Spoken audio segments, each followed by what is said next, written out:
Bismillahirrahmanirrahim. Elhamdülillahi Rabbil alemin. Vel akibetul muttaqin. Ve salatu ve selamu ala Resulina eşrefil murselin. Ve ala alihi ve ashabihi aleyhim ecma'in. Ve men tebi'ahum bi ihsanin ila yevmiddin. Amma ba'd. Esselamu aleykum ve rahmetullah ve berekatuh. Qadrlik Müslüman qarindaşlar.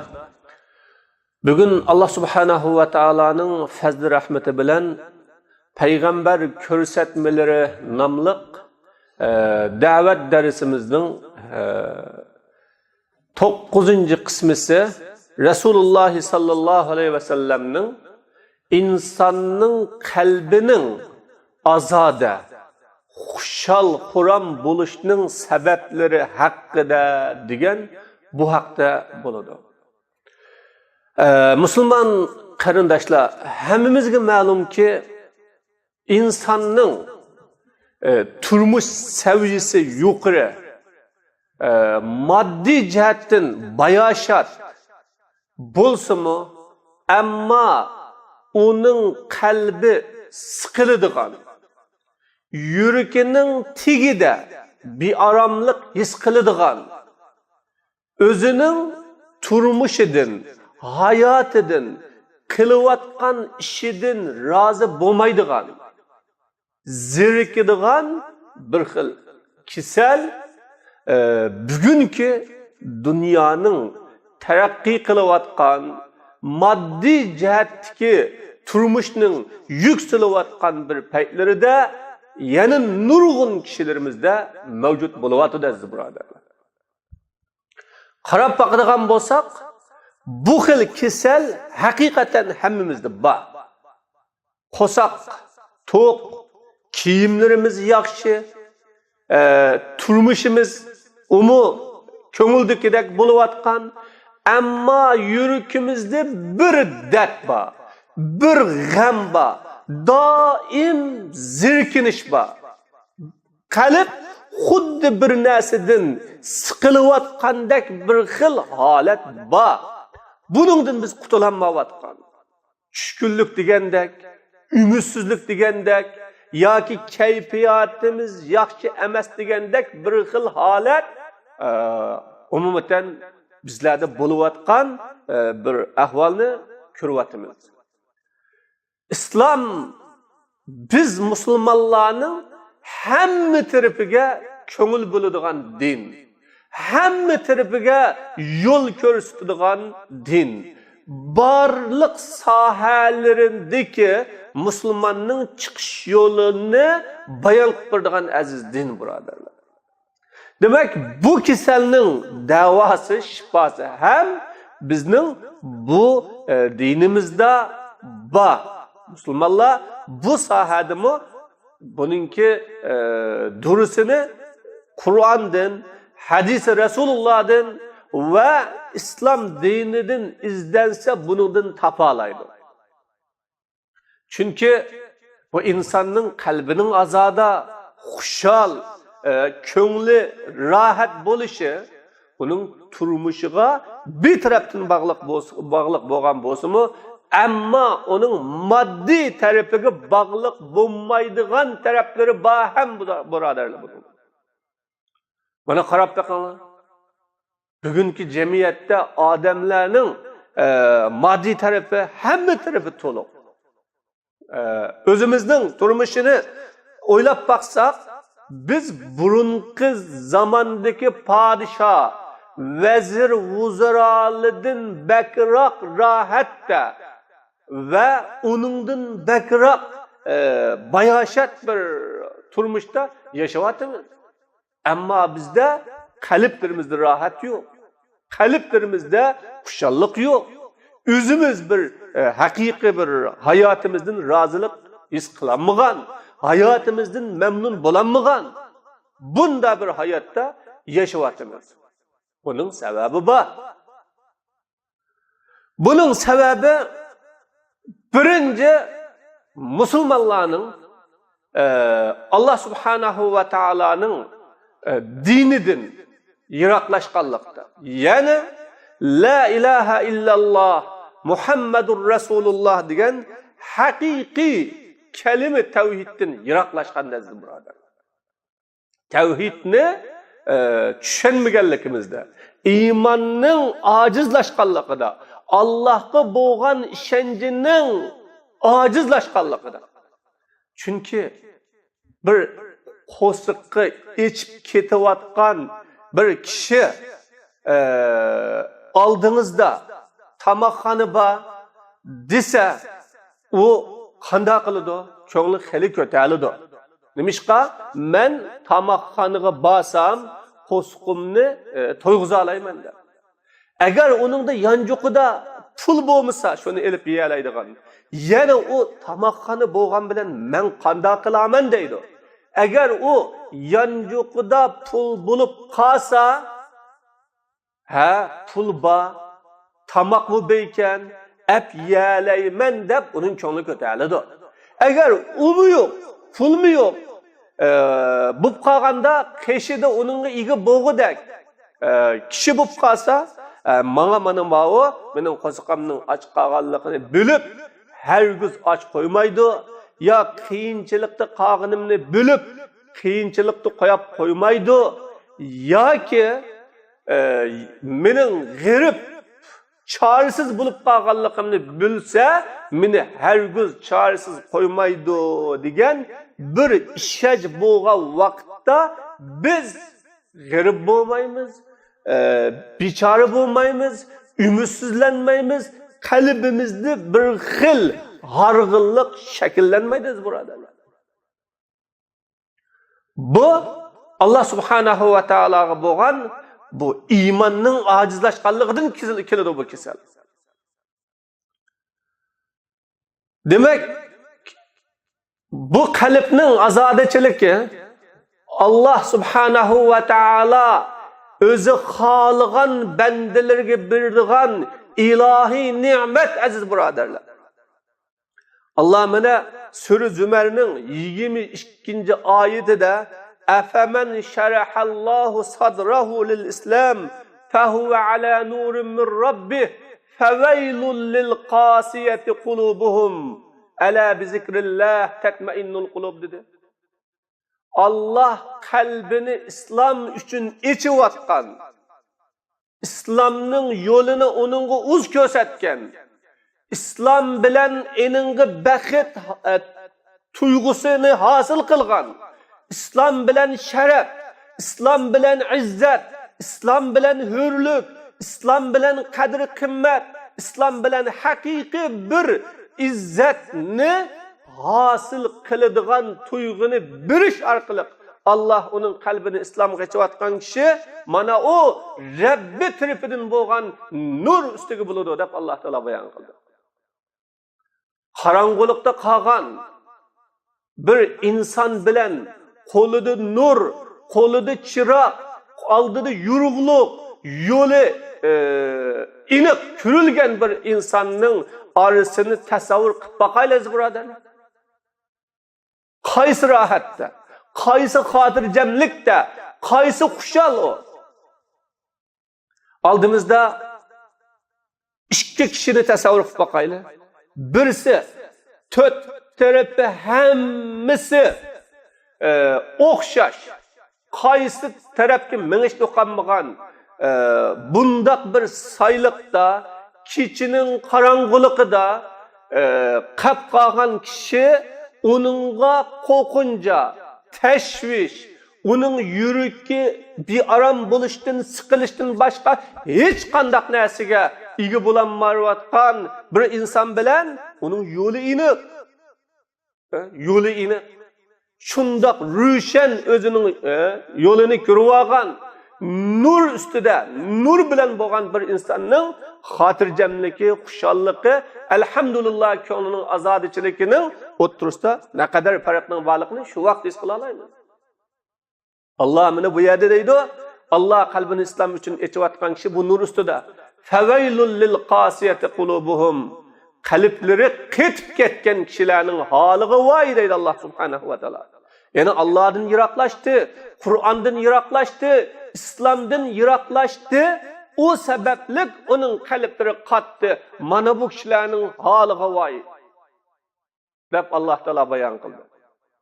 Demek aziz braderler, biz mümin Müslümanların bugünkü gündeki kalplerimizin sıkılışı, yüreklerimizin kattık bir aram buluşu Allah Subhanahu ve Teala'ya boğan işeç, Allah'ın vədilerine boğan işeç, Allah Subhanahu ve Teala'ya boğan hakiki yakınlıktan kiladigan bu lezzetini his kılanmağalık da bu. Biz özümüzün rizkidin bir oylap baksak, Allah bizning rizqimizni bekitib qo'ygan. Allah bekitgan rizqdan yemaymi, dunyodan ketmaymiz va uningdan ortiqmi ham yeb ketanmaymiz. Allah bekitgandan hech qanday ish kam va ziyoda bo'lmaydi degan bu e'tiqodda yashagan kishilar وَمَا مِنْ دَابَّةٍ فِي الْأَرْضِ إِلَّا عَلَى اللَّهِ رِزْقُهَا وَيَعْلَمُ مُسْتَقَرَّهَا وَمُسْتَوْدَعَهَا كُلٌّ فِي كِتَابٍ مُبِينٍ degan mana bu ayet işengen zimin üstüde ömülüvatkan hayvan meyli o 2 putluk bolsun 4 putluk bolsun meyli o insan bolsun meyli başka hayvanlar bolsun o midilavatkan bütün canlı hayvanın rizqi mening üstümde. Men kefilmen. O nerede uruluşudu, nerede yatıdı, nerede yaşaydı, nerede ölüdü. Hemmini men ölçemlik bekitip kurullaştırıp buldum degen Allah Subhanahu ve Teala'ya işengen bir mümin özünün zaya bulap ketmeydi Allah'a. Akıbetinin bu kadar tügep ketmeydi Allah'a. Özünün kelgüsünün karangılışıp onu korkutmaydıganlıqıga hakiki işengen çağda onun kalbi rahat alıdız buradan. Mening sağan öylürüm, tergan yerlerim, tapkan dünyalarım, bakkan ata-analarım hemmisi bilek yerde kaldı. Emdi men bundan kin kandak yaşama. Kandak bunundan kin balıvaqılarım bilen cinimni, turmuşumni baxtlik xotirjam ötkizemi. Bunundan kinki istiqbalim nima bo'ladi degan g'am, endişe onu besib olmaydi burada. O sebeplik yürekleri sıkılmaydı. Çünkü men nerede yaşay, nerede baray, onu mendin burun bilgen Rabbim Allah Subhanahu ve Teala urullaştırıp boğan onu. Rabbim aldı bilen mening bu dünyadaki hayatımı kefil bulup boğan deydi, onundan gam qilmaydi. Ölüm aldığı ketivatkan bir mümin Allah Subhanahu ve Teala'nın İza jaa ajaluhum la yasta'khiruna sa'atan ve la yastaqdimun. Bir müminin dünyada yaşaş muddeti bekitilgan, yaşaş muddeti tugagandin keyin ajali kelgan vaqtida uning ajalini 1 minut ilgiri qiladigan yoki uning ajalini 1 minut kechiktiradigan hech qanday kuch yo'q. Uning jonini men berganga o'xshash xalgan vaqtda men alaman, meningdan boshqa jon beradigan, jon oladigan hech bir kuch yo'q deganga haqiqiy ishongan mu'min u o'limning qo'rqinchidan qo'rqmaydi birodarlar. Uning yuragi siqilmaydi u.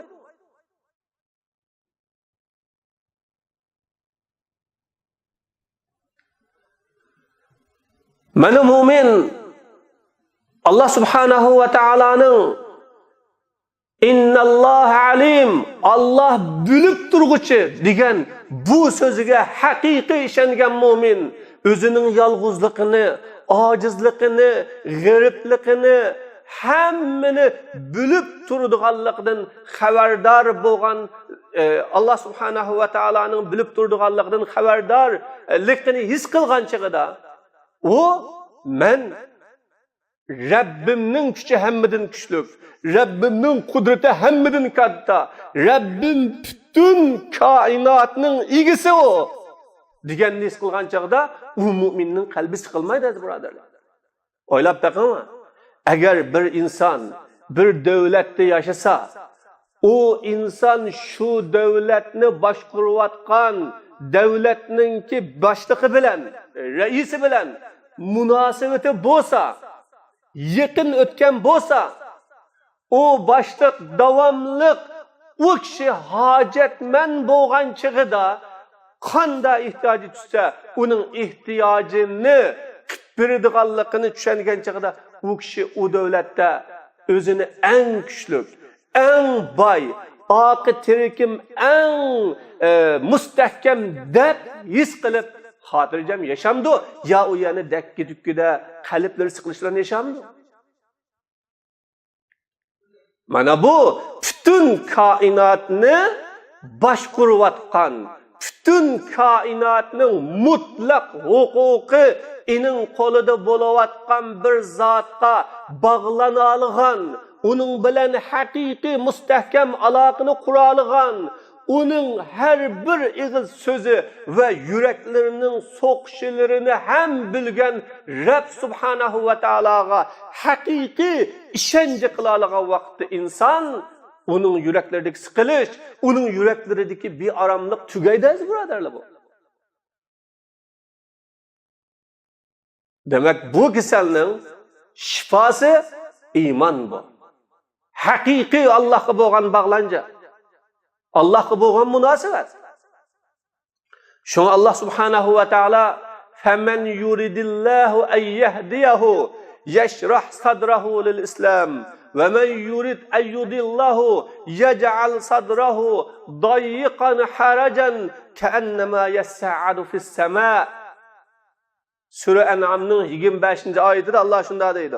Allah onu doğru yolga başlaşını irade kılgan kişinin kalbini İslam için içi ötüdü deydi. Onun kalbi şunda azada.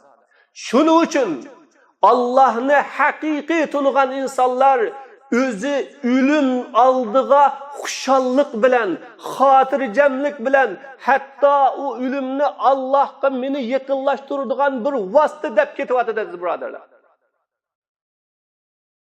Biz şundak bir kişilerini görürüz ki bazılarımız ölümden şiddet bilen korkup kaçsa, yine bazılar o ölümünü özü bilen Rabbi otursa, özü bilen baxit otursa, özü bilen hatırcam hayat otursa, özü bilen hakiki arzu kılgan arzuları otursa, tosalgı buluvatkan tosalgı, men bunundan ötüp ketken vaktimde men arzu kılgan hakiki hayat erişimen dep, onundan korkmay ketivatkanlıkını biz bilemiz burada. Ama kanda bir kişi ki Allah onu azdırışını irade kılsa, Allah onun kalbini xuddi asmanga öğlegen kişinin kalbi sıkılgandek sıkılıdıgan tarık koyumuz deydiz buradarlar.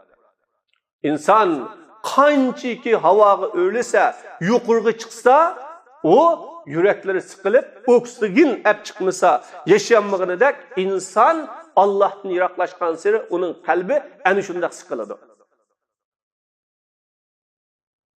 Mana bu kalbinin azada buluşunun ki sebeplerinin birisi Allah Subhanahu ve Teala'nın sebep boğan iman azı buradarlar. Şunun için tarihimizde qaraydigan bolsa, tarihimizde insanın köplüğü bilen azlıkı oturuştu seliştuğusuz boğan meydallığa iman bilen korkmay kirip ketkenlerini bilimiz biz buradarlar. Mesela şu Türklerinin tarihinde 600 bin koşunga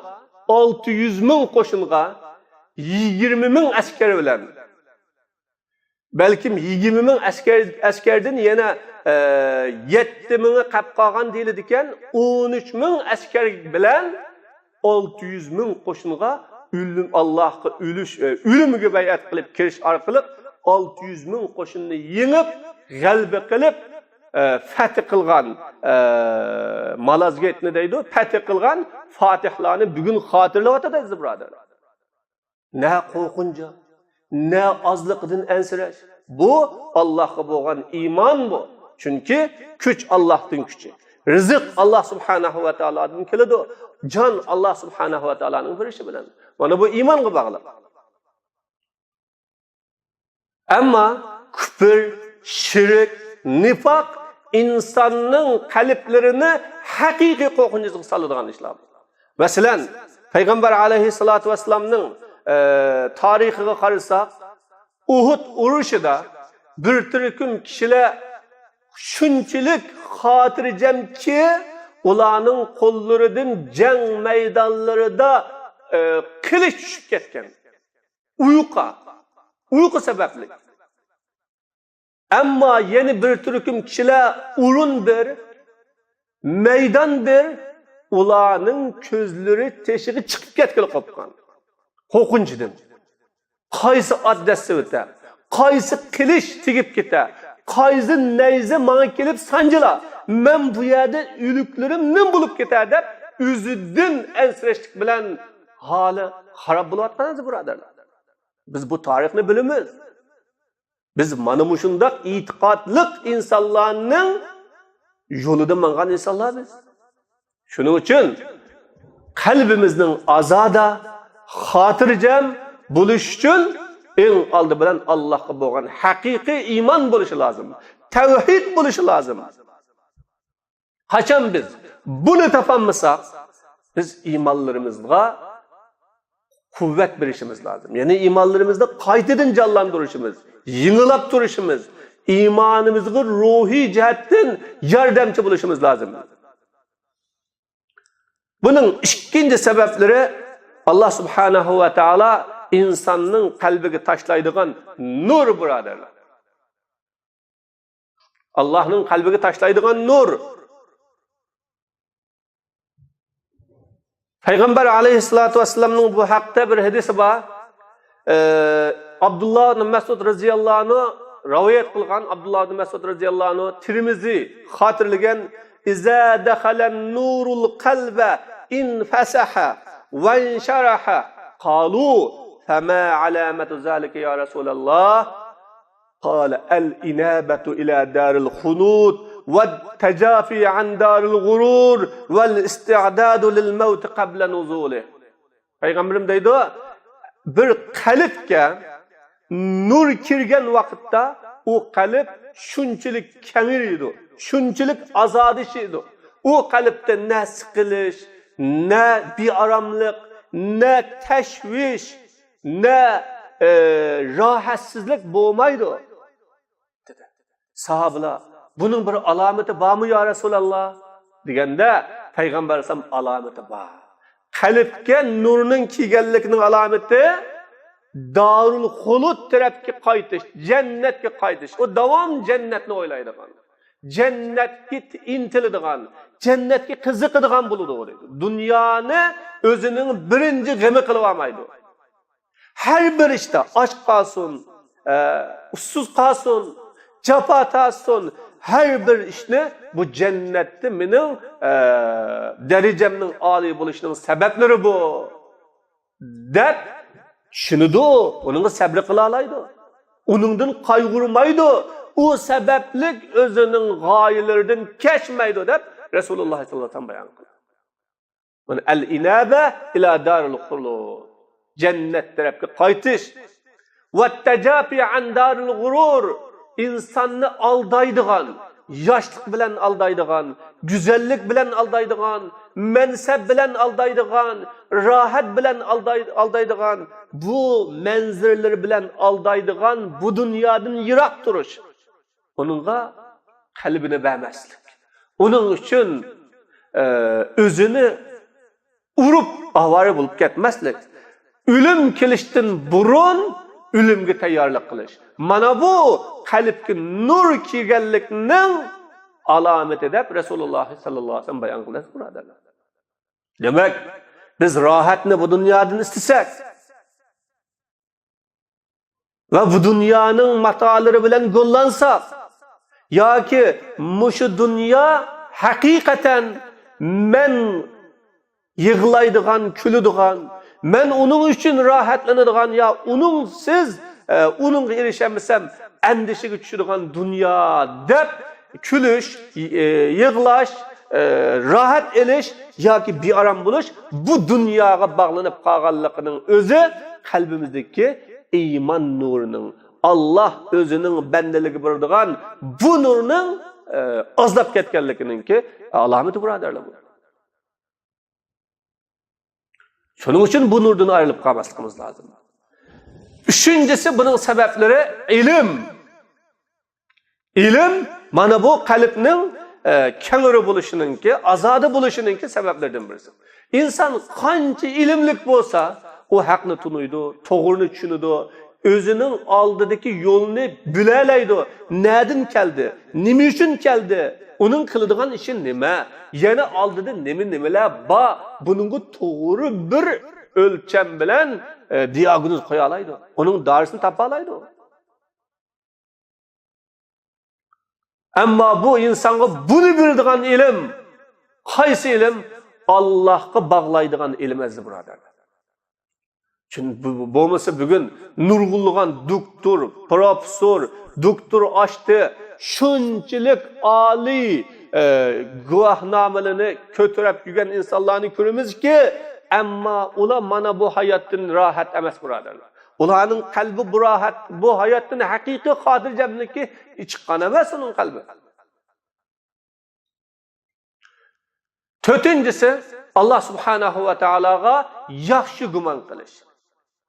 Abu Hurayra radhiyallohu anhu rivoyat qilgan hadisda Rasululloh bunday deydi, hadis qudusi: "Ana inda zanni abdi bi, in zanna khayran falahu va in zanna sharran falahu." Mening bandamning menga qilgan gumonidaman.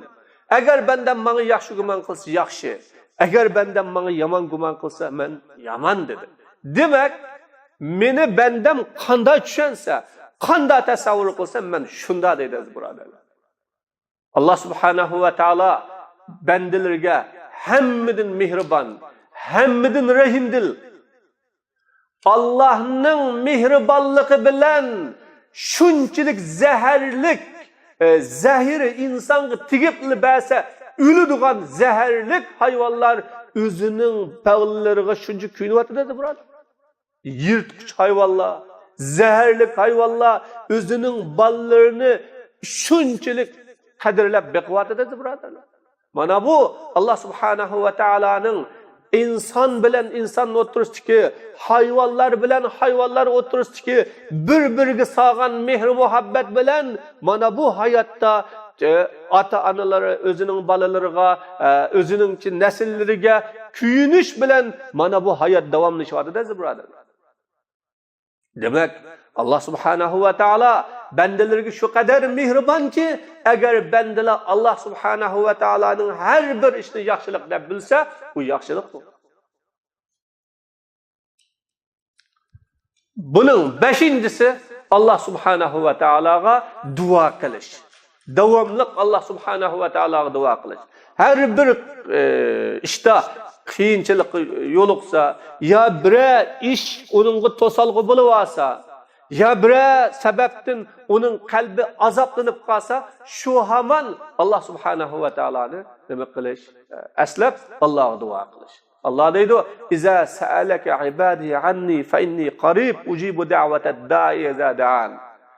Men to'g'riliq bandalarim so'rasa, shundoq deginki, men bandalarimga haqiqiy yaqinman. Qachon bandalarim menga qo'lini ko'tarib, "Ey Robbim" deb duo qilsa, men uning duosini ijobat qilaman dedi Alloh subhanahu va taolo. Mana duo qilish. Ad-du'a silahul mu'min. Payg'ambar sam duo mu'minning quroli degan.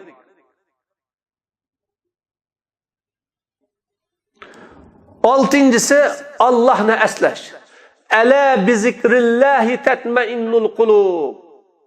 Allohni aslash bilan qalblar arom topadi deb Alloh subhanahu va taolo bayon qildi.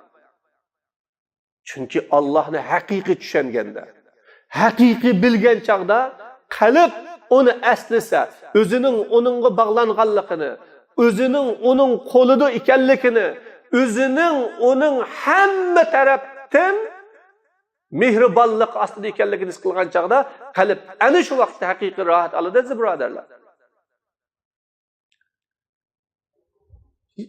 8-incisi boshqalarga bo'lgan qalbdagi o'chmanlikni, adovatni chiqarib o'tish. Ana shu vaqtda qalb aram oladi, rohat oladi. Sen bir adamni dushman tutsang, ya bir narsani yomon ko'rsang, davomli uni dushman tutib ko'tarib, yumasdan chiqarib at uni, unutib ket uni. O adovatni, dushmanlikni, o'chmanlikni boshqalarga bo'lgan ko'tarib yuma uni. Uni unutib ketishning o'zimi ibodat. Unutib ketishning o'zimi sabab bu. 9-incisi batur bo'lish. Bir ishni qilmoqchi bo'lsak, Allohga tavakkal qilib turib, sababini qilgandan keyin uni qilish, ya'ni batur bo'lish, shajoatlik bo'lish. Shuning uchun batur bir qitim o'lsa, qo'qinjoq 1000 qitim o'ladi degan gap bor. Kunda o'ladi qo'qinjoq degan. İnsanda yurak bo'lishi kerak, batur bo'lishi kerak o. Nima uchun? Bo'libmi iymon bilan qo'rqinchoqlik bir yerga jug'lishamaydi aziz birodarlar. Payg'ambar alayhisolatu vassalam qo'rqinchoqlikdan panoh tilgan edi. Payg'ambar alayhisolatu vassalam qo'rqinchoqlik iymonga zid degan edi. Chunki sen ozsan, ammo Rabbingning qo'shinlari ko'p. Sen ojizsan, Rabbingning qudrati kuchli. Sen yolg'izsan, ammo Rabbing sen bilan. Shuning uchun bu mo'minlik bir iroda bo'lish kerak, jasorat bo'lish kerak.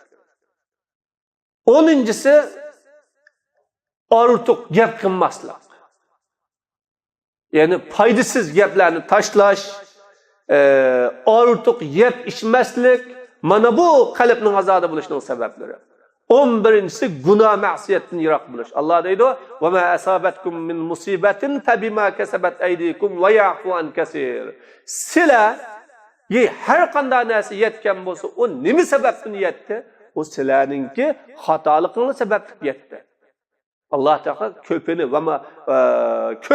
buningdan nima qiladi? Afi qiladi deb Alloh bayon qildi. Demak, aziz birodarlar, mana bu kasallikning shunchalik baxtlik turib baxtsiz his qilishning, Allah bergan ne'matlarning ichida turib o'zini xuddi bir g'arib his qilishning o'zi Allohdan yiroqlashganlikning, Allohga bo'lgan munosabatimizning ojizlashganligining sababi. Shunga Allohga yaqinlashaylik, Qur'oni Karimni ko'p o'qaylik, Allohga ko'p bog'lanaylik. O vaqtda biz o'zimizningki rizqimizdan ensirmaymiz, o'zimizning ajalidan ensirmaymiz va qiladigan ishlarini qilish bilan bizning ömrümüzün az qoladiganligi, rizqimizning qirilib ketadiganligidan ensitmaymiz aziz birodarlar. Allah kafil. Allah ega uningga. Allah ba uning kaynida. Şuna bu Allah'a bo'lgan munosabatni kuchaytiradi. Bu qalbning azodi bo'lishining, kengri bo'lishining va insonning qalbida rohat, xushallik his qilishining sabablaridan bo'lgan sabablar yuqoridagilardan iborat. Allah subhanahu va taolo bizning baxtimizni, xushalligimizni qalbimizda qilsin. Allah subhanahu va taolo qalbimizda iymon bilan lazzat, iymon bilan izzat, iymon bilan xotirjamlik, iymon bilan baxt tuyg'usi, iymon bilan rohat oladiganlarni qilsin. Va oxiru da'vana alhamdulillahi robbil alamin.